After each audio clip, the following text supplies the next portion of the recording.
Hey, everybody. Welcome to the Orange and Brown Talk podcast. Dan Labbe with Mary Kay Cabot today. We're going to do a midweek, or end of week, Hey Mary Kay edition of the podcast because earlier this week, when we normally do this on Monday, that just ended up us talking about Nate Scheelhaase and the interview that he had on Monday in LA with the Browns and where the coaching search was going, all of that.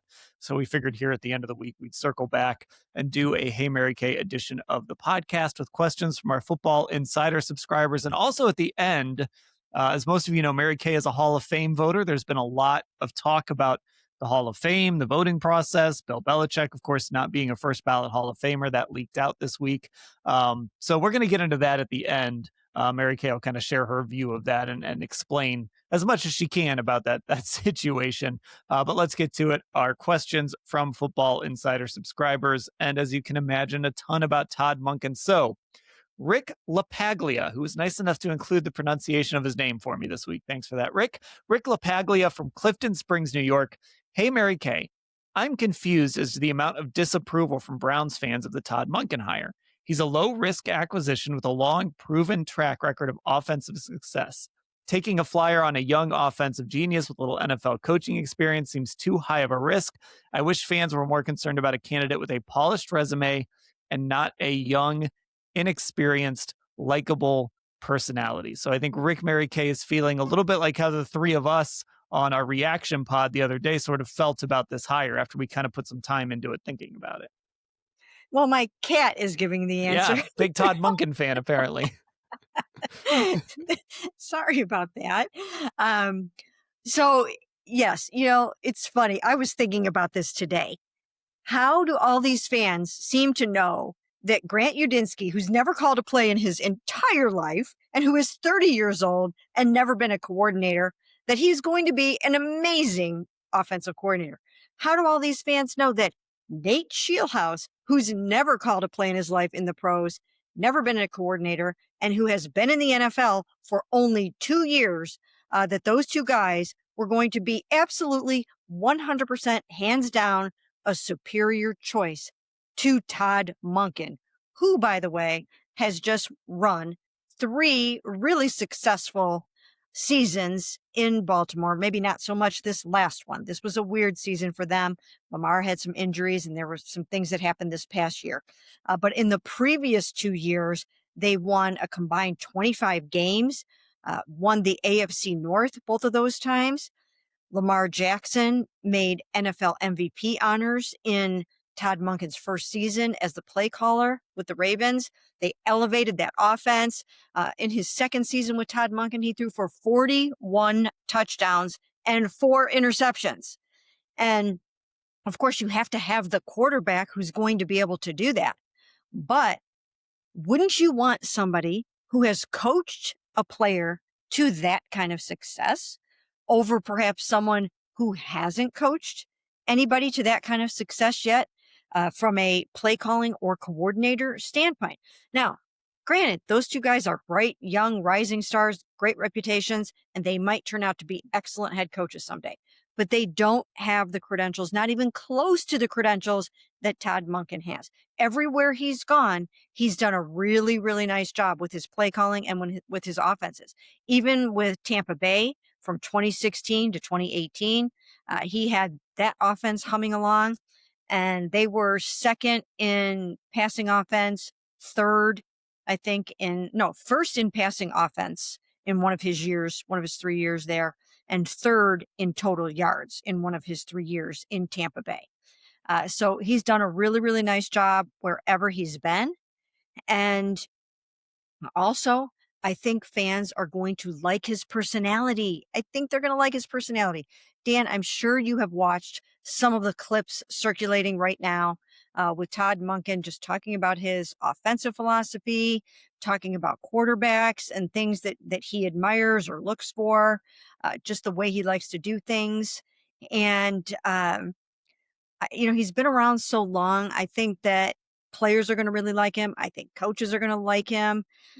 He was a likable guy when he was here. He's got almost a little bit of a, salty, curmudgeon-y way about him at times. But I think that's what this team needs. Nobody's going to push him over. Nobody's going to walk over him. He's going to do things his way. he doesn't have anything to lose. He's going to tell it like it is. And I think he is exactly what this team needs. And I think people are going to end up really liking him. Yeah, and I just think, look, I don't know if it's going to work or not. He's never been a head coach at the NFL level. You never know with any of these guys. But just like you don't know with Todd Monken, you didn't know with Nathan Scheelhaus, and you didn't know with Grant Udinski. And I think those guys, I think Grant did the right thing by going back to Jacksonville ultimately. I think for Nathan Scheelhaus, this is the right thing for him too, to go back to LA and continue to gain experience and continue to grow, because I just think it's too early for both of those guys. Now, I wouldn't have minded if the Browns would have taken a chance on a young guy, just because, as Andrew Barry likes to say, when you look at the life cycle of this roster, but I wouldn't have minded them taking a chance on a young guy. But I also think I think so much of this was just the idea of it's not an exciting hire. It's just not. It's hard to get excited for a 59-year-old offensive coordinator who the year he was here was not a great year for the Browns, generally speaking. He was clearly not happy here during that time. But I don't know. I just think when you really do think about this hire and you think about what he could be and you hear people talk about him, you can see how this could work. And you could see how the Browns looked at him and said, he's our best option right now, especially if you wanted to hire an offensive head coach. So I don't know. This isn't some 59-year-old coach who's going to come here and run the wishbone. He's a pretty forward-thinking offensive guy, and we're seeing that out there. I just keep thinking all these clips from Monken that are going around, right? These were similar to clips that were getting people excited about Grant Udinski and Nate Scheelhaus too. It's just Monken's a 59-year-old guy that can be a little bit hard to get excited about a guy like that. Right. And here's the other thing to consider. I'm guessing that many of the people on Twitter are of the younger set, right? You're probably talking about a lot of 20-year-olds, a lot of 30-year-olds. And there's probably some ageism going on. There is some ageism going on against Todd Monken. People look at him and they think, oh, he's like the older guy. Well, 59 is not 79. We're treating him like he's infirmed, and we need to stop doing that. He's not an aged old man. Okay. That's not the case. I mean, he's got plenty of good years left, and nobody has to worry about, he's got a 5-year contract. Nobody has to worry about the fact that he's not going to fulfill the contract or anything like that. I mean, of course he has to win, but he's not an old man. I mean, we need to knock this off. And I once again, I think it comes from probably the demographic on Twitter. It's not jiving with him. But I am seeing lately that people that are listening to him speak and talking about developing quarterbacks and some of the things that he's done and his philosophy on running quarterbacks and all that kind of stuff, I think people are starting to get it a little bit. I think people are starting to get him. We already knew him, so we already knew his personality, which I think we are going to enjoy. And like I said, I think he's going to be, maybe a little curmudgeon-y at times, but that might actually be enjoyable, right? I mean, and he's going to be himself. I think he's going to unabashedly be himself. He's not going to play to the cameras. He's not going to say what people want to hear. That's not who he is. I think he's been around a long time. He's been doing this for 37 years. And I think he's just going to be himself. And I think that fans are really going to like just the refreshing nature of what he's going to bring to the table. Yeah, and again, I do think this is a league where people become enamored with younger candidates for obvious reasons. And I don't disagree. Scheelhaus or Udinski, guys like that would have been exciting to get to know and get to learn about and to hear them talk about football. But I think Todd Monken, when people do hear him talk about the game and talk about his teaching style and his coaching style and some of his views offensively, I think they're going to understand that he's a very, very smart offensive head coach. Again, is he going to be able to do it as a head coach? I don't know. And I think that's part of the lack of excitement too, is this isn't a guy that people were banging down his door to hire this year. He wasn't a hot candidate. People weren't like, oh my God, you got to go hire Todd Monken right now. So I think that's part of it too. It feels good as a fan when you hire the guy everybody else wants. That's not the case with Todd Monken. But once again, what's going to matter is what happens in September, October, November, what happens on those Sundays. If it's good, then nobody's going to care if this hire kind of felt sort of boring in January. If it's bad, then maybe we'll revisit some of this stuff. But I think Todd, he deserves a chance. I think he's smart enough and good enough at what he does that he deserves this opportunity. Right. He does. And think about this. Nobody was banging it down Kevin Stefanski's door to hire him when he got the Browns job. I mean, he had some other opportunities, but he wasn't the hottest candidate on the market. When Mike Tomlin got the job in Pittsburgh, there were not a ton of people clamoring after Mike Tomlin. Same thing with John Harbaugh when he came out of the special teams ranks and was hired by the Baltimore Ravens. So obviously, there are plenty of coaches that somebody is willing to give them their first chance. And just because this guy's first chance just so happens to be at the age of 59, almost 60 next week, people are having a problem with it and having an issue with it. But if 4 other teams were hot on his heels because of what he was able to accomplish, then I think people would be viewing it differently. And also, if the Ravens were coming off of a 12-5 season instead of a season where they just narrowly missed the playoffs, then I think that would be different too. But if you go over his numbers and you see what he did with all of these quarterbacks and you see what he's done with these offenses, you see the numbers that he has pulled just with the Ravens alone in his 3 seasons, they're pretty impressive numbers. He has the track record. He has a track record and he has been the play caller there. So I think that's meaningful.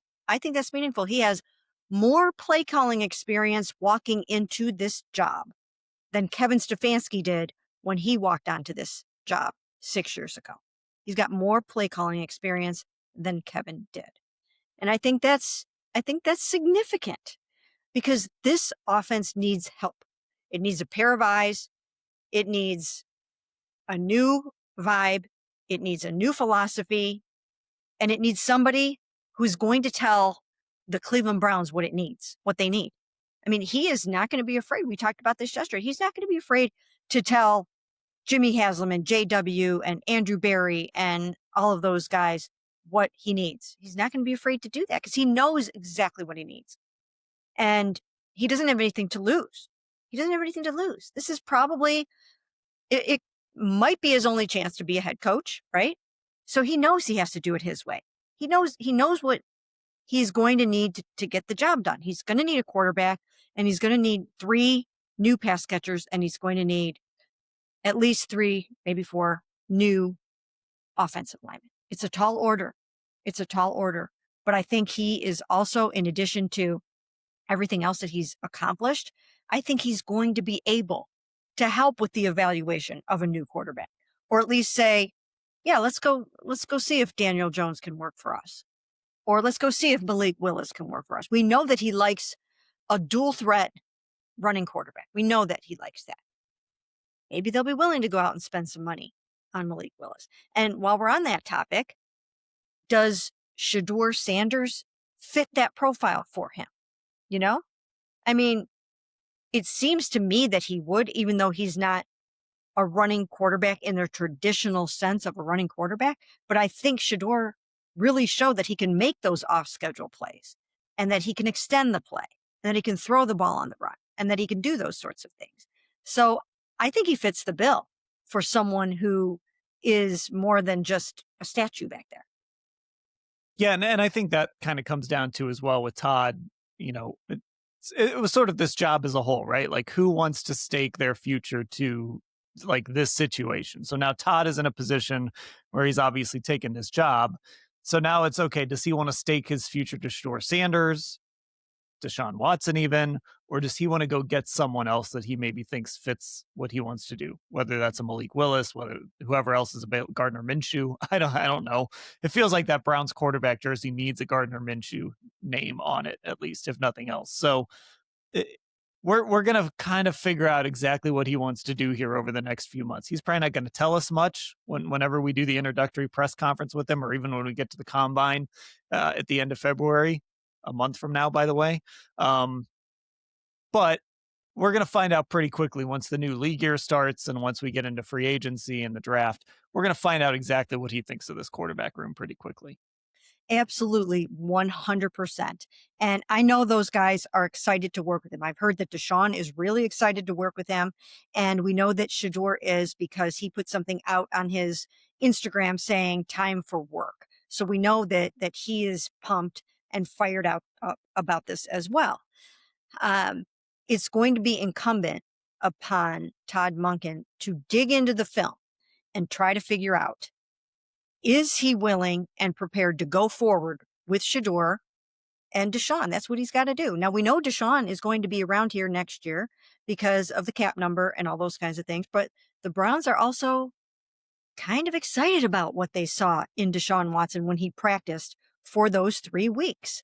They did not see someone that looked to them like he was coming off of 2 Achilles surgeries and a fractured throwing shoulder surgery. They didn't feel that he looked like that.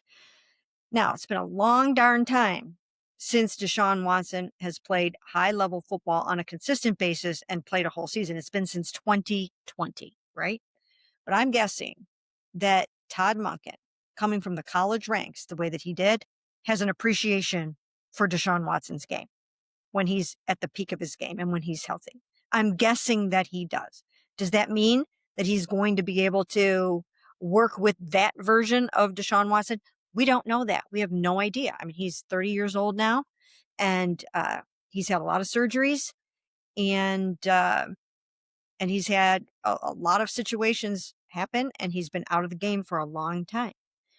So I don't know if that is a viable option for him. Do they have the money to go get a Malik Willis and see if they can throw him into the mix and see if that's going to work for them? I think it's something I would do. I would pursue that in a heartbeat. I really would. And people can look back and see what I wrote about Malik Willis when I went to the Senior Bowl and I covered him there.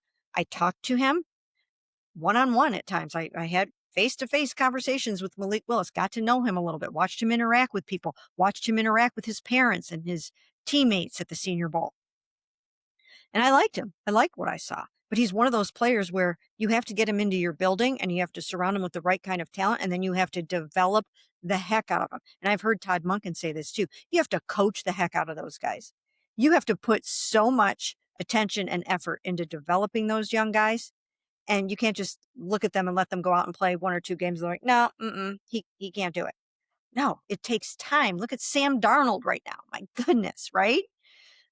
We're just too quick anymore to write these young guys off without giving them a chance. So Todd's going to have to look at the traits and the skill set of Shedeur Sanders and really take an unflinching look at that and try to decide, does he have what it takes? Do I think that this young man has what it takes to be a winning quarterback for this football team? And if he does, then have at it. Develop him, coach him, and go for it. And same thing with Deshaun Watson. See what you think. And if you think those 2 guys are enough to compete, bring out the best in each other, and get the job done for you, then so be it.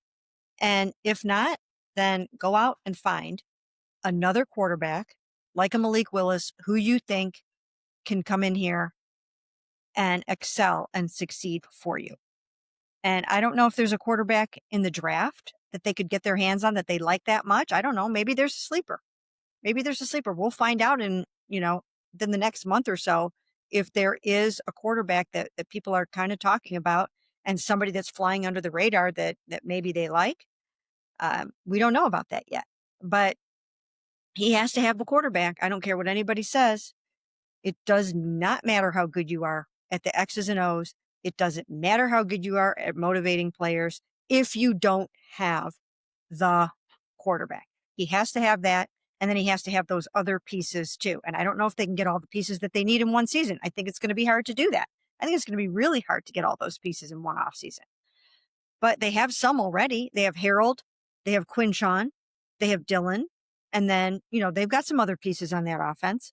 So Can they add the 6, 7 more guys that they really need to get it up to speed? I don't know. We'll have to see. They've got the draft capital to do it. Yeah, and then some of that too is like, if you're going to bring in a bunch of young guys, it's going to be hard. They might not all, not everybody's going to show up and be Harold Fannin, right? Like some guys might take a little time, so that's going to be part of the equation too. So let's get to this question from, he actually sent us a bunch of questions, and I picked out my 2 that I thought were the most interesting of the 2. Jim Buddy in Pittsburgh. So this is kind of the other side of the coin here of the Monken hire, and this is an interesting way to look at it, I think. So he says, and some of these are more statements, but I'll just read this one first. Hey, Mary Kay. So the Browns traded Kevin Stefanski and Jim Schwartz for Todd Monken. And then he says, really? And then I'll just add this too. He says, did the same people who thought, he uses a different word than people, but I'll be nice. Did the same people who thought they could go back to Baker Mayfield if the Watson thing fell through really believe Jim Schwartz would stick around? Clearly, they've never asked a girl to the prom. So Jim is not as high on the Monken hire. And, I do think that's an interesting part, an interesting way to look at it, I guess, is the idea of, in the end, they've essentially traded Kevin Stefanski and Jim Schwartz for Todd Monken. Now, Todd's going to hire his own people and bring in new people. And this is assuming Jim Schwartz does, in fact, leave. But I guess what is your response to those 2 things? That they essentially traded Kevin Stefanski and Jim Schwartz for Todd Monken. And then he kind of parallels the idea of when they went to get Deshaun Watson, when they thought that fell through, did they think they could go back to Baker? Obviously, that didn't work. Did they do that again with Jim Schwartz, essentially? Well, the thing to remember is this. Myles Garrett, at this time last year, was there any way you thought he was ever coming back to this football team? When he went on his Get Me Out of Here tour and ran around Radio Row at the Super Bowl and told anybody who would listen that he wanted the heck out, and this didn't have to do with the money, and it had nothing to do with anything but going somewhere else to win a Super Bowl. That felt like the end to me. It seemed like there was almost the point of no return. But just because something seems like the point of no return doesn't mean that you cannot go home again. And I think what has to happen in this situation is, I think that Todd Monken needs to sit down man to man with Jim Schwartz and have a conversation, if he can get him to do that. Jim's under contract for next year. You just can't walk out the door with your box of stuff and that's it. I mean, there has to be some discussion about this. So I think that's what should happen. I think that Todd and Jim should just have it out, lay your cards out on the table and have a discussion and see if it's a possible fit between those 2 guys. And if there's any world in which Jim could swallow his pride and come back and coach one of the best defenses in the NFL and continue on with these guys that love playing for him and try to get this team to a playoff level if they have a better offense. So I don't know if that's going to happen. I don't know if it has a chance of happening, but that's what I would do. I would try to do that and try to get him back in the building, coaching this defense, and see where you 2 together can take this team. Yeah, it's. I'm curious to see how much the Browns do try to dig in their heels on this, and how much they kind of say, "All right, fine, we're going to let you go," because it sounds like Jim packed up his stuff and left. But to your point, that doesn't mean that we might not be doing a press conference with Jim in a few months when they're back at OTAs. So I would just never say never with that. But also, maybe Todd Monken just looks at it and says, I don't want to deal with a disgruntled defensive coordinator. I can find somebody who's really good. I've been around forever. I can find somebody to coach this defense, whether that's somebody in the building already. And we did get some questions about that. Could they just promote someone into that position, or one of the million guys I've worked with over the years, or somebody who's tied to one of the million guys I've worked with over the years? I can find somebody to coach this defense. So this is one that I think has to be up to Todd. For as much as the Browns were so adamant about wanting to keep Jim Schwartz, Todd has to be the one that makes this decision ultimately. Absolutely, 100%. he has to be the one to make this decision. He has to feel comfortable with one of the most important positions on the team. And if he feels that Jim doesn't want to be here, or that he's upset about the way that this went down and he wouldn't be the positive force that they need him to be and the absolute great coach that he's always been, which I'm sure he would be. If he came back, he would be committed to doing those things. But if Todd has any reservations about that at all, then he needs to go find his own guy. And maybe he's already decided that because of the way this went down, maybe that's it for him. I don't know. I mean, we'll know more when we talk to him next week. But maybe he doesn't really want to deal with this, like you said. And then the other thing that he would have to consider is there too much allegiance to Jim Schwartz? Does he have too much authority and power with this team already? I mean, we know that even offensive guys really liked him. I'm sure special teams guys really liked him. The defense loved him.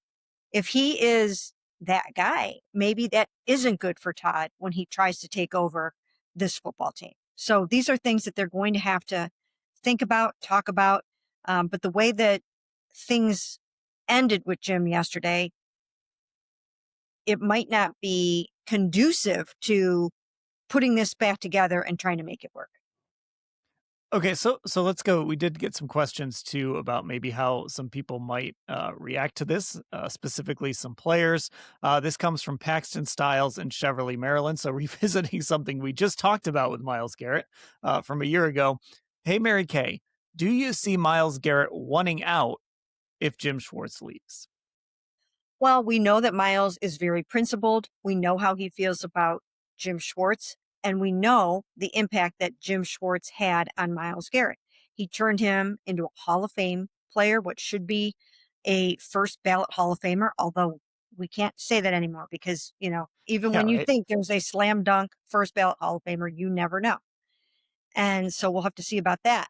But uh, he turned him into a what's about to be two-time NFL Defensive Player of the Year. Jim knew what he was doing there. He knew that he had to get the most out of Myles Garrett, and he did. And it meant everything to this football team to have him playing like that, and to this defense to have him playing like that. Unfortunately, it did not translate into playoff success, and it didn't translate into victories over the past couple of years because of the quarterback situation. But I mean, he's just been amazing in this defense. So yes, I'm sure he's going to be very upset. We know he's upset because he posted something on Instagram that indicates that he's upset and disgruntled about this, but we don't know if he's going to do anything about it. We just don't know if he's going to do anything at all about asking to be traded or anything like that. He does have a no trade clause in his contract, but they don't have to trade him, and I don't think they will. I certainly don't think that they would trade him. I think if he asks to be traded, and I have no idea if he will, I think they would refuse it in just the same way they did last year. They wrapped him up. They gave him the contract. They gave him the money. They challenged him to be a leader. And I think they will do everything in their power to just let this settle down and see to it that he's happy. Yeah, and I can understand the frustration of some of those guys, obviously, if Jim Schwartz does end up leaving. And because of the way it's playing out, that's just an ugly way for it to end. I mean, like I said on yesterday's pod, these guys are pretty much finding out about this stuff the way we are in a lot of ways. Like they're scrolling Twitter and they're seeing these people tweet about, well, Jim Schwartz stormed out and packed his stuff and left. And right. So they're kind of consuming it the same way that a lot of fans are. And they're probably having some pretty visceral reactions, whether they're sharing them on social media or not.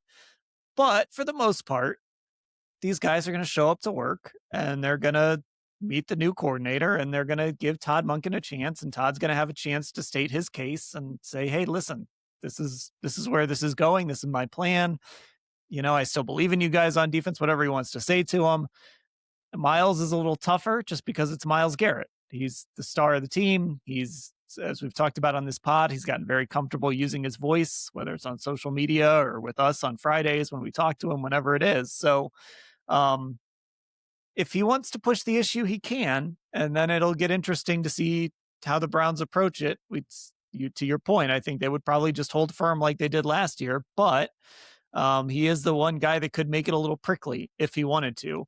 And this is just another test for Todd Monken, right? Get on the phone with Myles. Like I said yesterday, he's probably still got his number from a few years ago. Get on the phone with Myles, talk to him, say, hey, listen, we got a plan.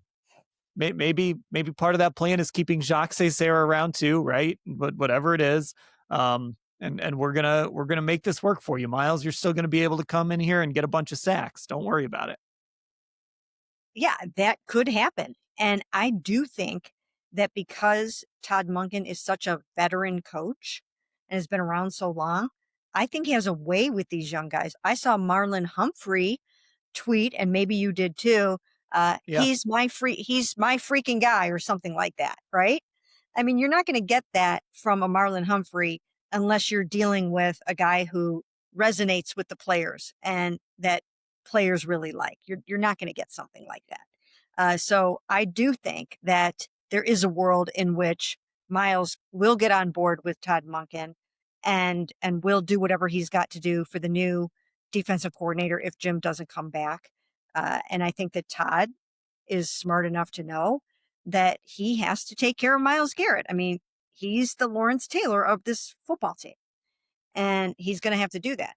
But Todd Monken has also been around long enough to know how to handle adversity and difficult situations. He's been around long enough to do that. He was here in 2019. There was a difficult situation with just his offense alone because there was sort of a feel that the quarterback room was a clique and they were separated from the receivers. So Odell was disgruntled, Jarvis Landry, those guys did not feel a part of what was going on over there with Baker Mayfield and just the whole quarterback piece.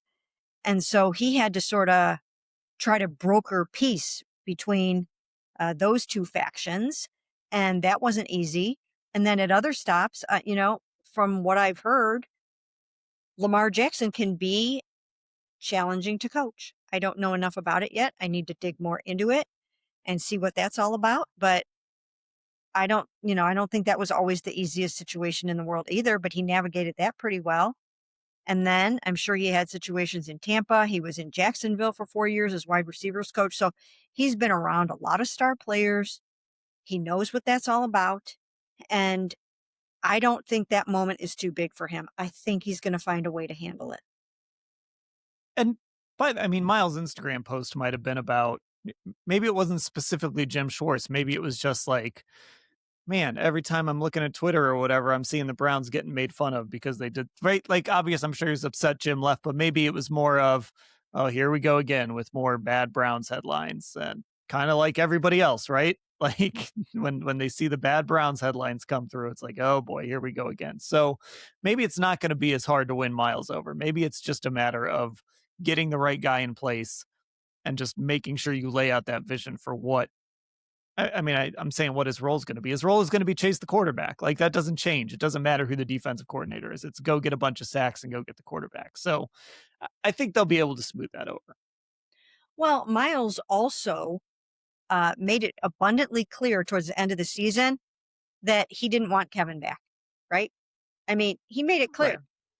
And that set in motion the chain of events that has happened right now.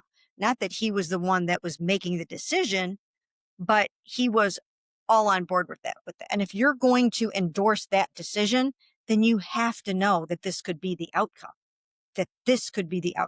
Just because those guys went to bat for Jim doesn't mean they're going to get their way. The team is bigger than any one player or any two players or three players or whatever, even though he's arguably the best defensive player in the NFL and will be awarded as such next Thursday night. This team is trying to build for sustained success over the next decade or more, right? I mean, this isn't just about the next 2 or 3 years. So, these guys had to know that this was possible. And they're all professionals. And they will come back here and they will play just as hard as they have before. And I think it'll work out okay. Yeah, I mean, you don't get to have your cake and eat it too, right? Like if you're going to fire the coach, and this goes for the Browns front office and Jimmy and everybody, like if you're going to fire the coach, you might have to lose some guys you like, including your defensive coordinator that you really like. But that's the decision you made. That's going back to our texter's point. If you're going to go meet with Deshaun Watson on when he's taking trade requests, it's going to be awfully hard to go back to Baker Mayfield if Deshaun turns you down and say, you know what, we do like you after all, Baker. So there's always collateral damage. That's what you sign up for, but you hope you just get this next iteration right. So you mentioned Myles Garrett, first ballot Hall of Famer. So let's talk about the Hall of Fame, because that has obviously become a hot button topic this week with Bill Belichick not making it as a first ballot Hall of Famer. I will say one of the things I've been so impressed about with the Hall of Fame is there's never any leaks. This is like the first time I can ever recall a leak happening from Hall of Fame voting. Now, of course, you are a Hall of Fame voter. You have been for a while. So I guess, can you explain kind of, and I know there's some stuff you can talk about and can't talk about because of the way the process is, but what can you tell us about sort of how this went down, or why Bill Belichick is not a first ballot Hall of Famer? Well, it gets very complicated. It gets very, very complicated, but he would have needed 40 out of the 50 votes in order to have made it. And he did not get those votes. He got, I believe it was 39 votes, and 11 people voted, did not have him on their ballot. And we're not supposed to really talk too much about what happened in the room and what was said and things like that. And in the interest of trying to keep my position as a selector, I'm going to be respectful of that process, because I have to. Because right now there are, a lot of discussions and things going on, and they're looking into things. And if people violate the bylaws, then you can lose your vote, and I don't want to do that. I don't want that to happen. But the thing that I can talk about is the fact that the voting is done in a new way now, where the seniors are lumped in together with the contributors and the coaches. And it just does feel awkward when you're trying to vote. It just does feel a little bit awkward. And as you mentioned earlier before we started taping, there was one voter who just had the courage and the bravery to write about why he did not have Bill Belichick on his ballot. And it's Vahi Gregorian from the Kansas City Star, who's been covering the NFL for 40 years. And he felt that the three seniors on the ballot that were about to lose any opportunity that they were ever going to have to get into the Hall of Fame, that he felt that they deserved their chance and their day to get into the Hall of Fame, or to maybe never be seen again on the ballot. And that was how he felt. It's a necessarily principled way of thinking about it.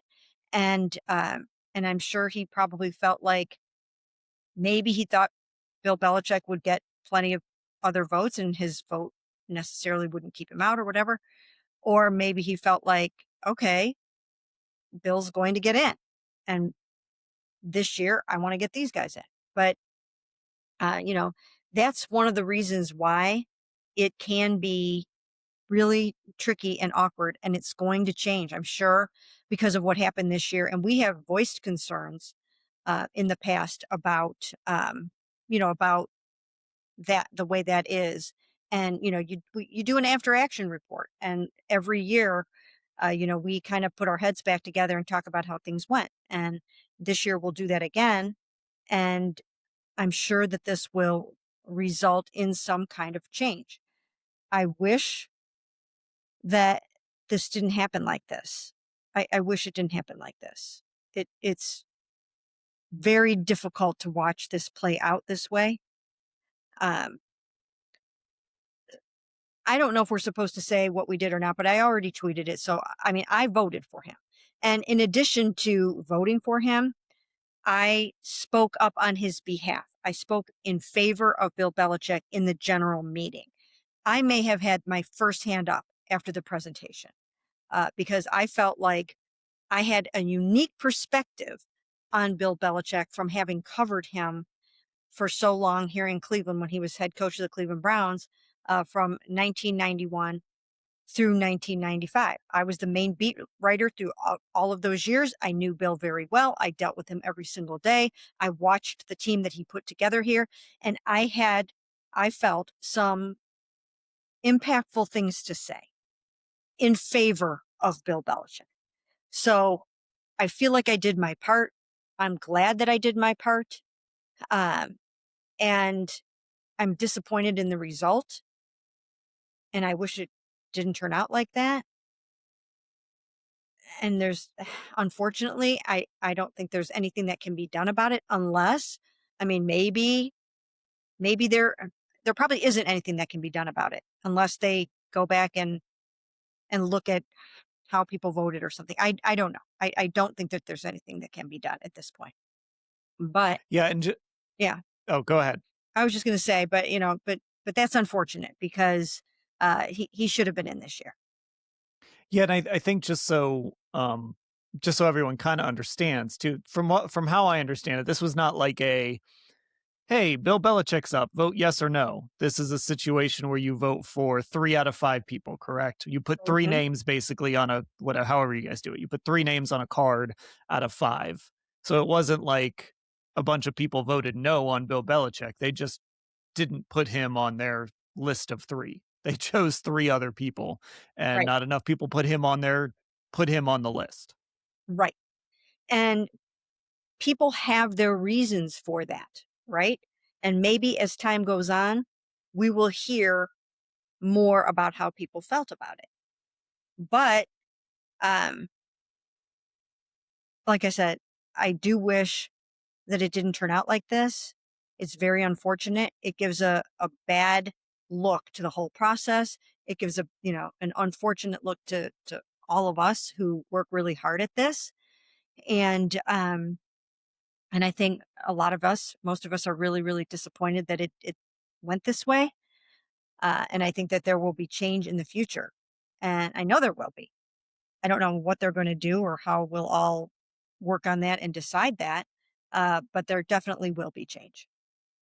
Yeah, and I do think, like, to your just this idea of, do you go back and change something? Do you I think I think it just sort of is what it is. It something didn't the process might be broken.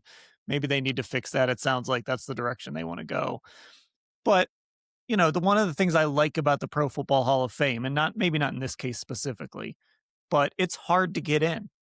Like, it's really difficult to get in. Hmm. And to the point that the Kansas City Star writer had, like, had he put Bill Belichick's name on, it might have meant that somebody deserving might have gotten left off forever, that's difficult, but, like, that's the Hall of Fame. Like, there should be really good players and really good, like, really deserving candidates here and there that maybe we're going to cross this bridge with Joel Bitonio in however many years. Like, I Hmm. don't know if he's going to get into the Hall of Fame because of his situation here, and he was never really on a winning team. I think he's deserving, and he might just end up on that list of really good players that for one reason or another just didn't get in. And I don't think that's a bad thing necessarily, at least holistically. Like, the Hall of Fame should be really special and really hard to get into. So, you know, Bill Belichick's not the example of that necessarily, but I think, like, I don't know. I think this just points to the fact that it's really hard to get into the Hall of Fame. It is. It's very, very difficult. And I hope to be, still having my vote and deliberating someday on Joel Bitonio. I would absolutely love to be able to do that. What I have found over the years that it is so incredibly hard to get those guards in there. There are certain positions that it's really, really, really hard to get into the Hall of Fame from certain positions. And I think guard is one of those. But he's certainly deserving. And I really hope that he makes it into the room so that we can deliberate on him and have that discussion. And I really hope to be presenting him and going through that process. So I hope that happens somewhere down the road. But yeah, it'll be interesting to see what the fix is going to be for this, and we will be hearing more about it as time goes on. But this was, this in the middle of, like the coach getting hired and everything like that. It was just a lot. It's been a really, really kind of crazy 3 or 4 days. It's just everything kind of happening at once here. Yes, absolutely. I think Bill's probably going to get in next year. I think that's safe to say. I think all the Patriots writers and all the NFL.com and ESPN folks can get their Bill Belichick elected to the Hall of Fame shells ready to go next year. I think Yes. that's going to happen. Yes, absolutely. This about guarantees it. Okay, that'll do it for this edition of the Orange and Brown Talk podcast, a Hey Mary Kay edition. Those questions from our Football Insider subscribers, cleveland.com/Browns, the blue banner at the top of the page. Find us on Instagram, Orange and Brown Talk, and Twitter is Orange Brown Talk, and of course our YouTube channel, Cleveland Browns, on cleveland.com. Mary Kay, I'll talk to you later. Sounds great.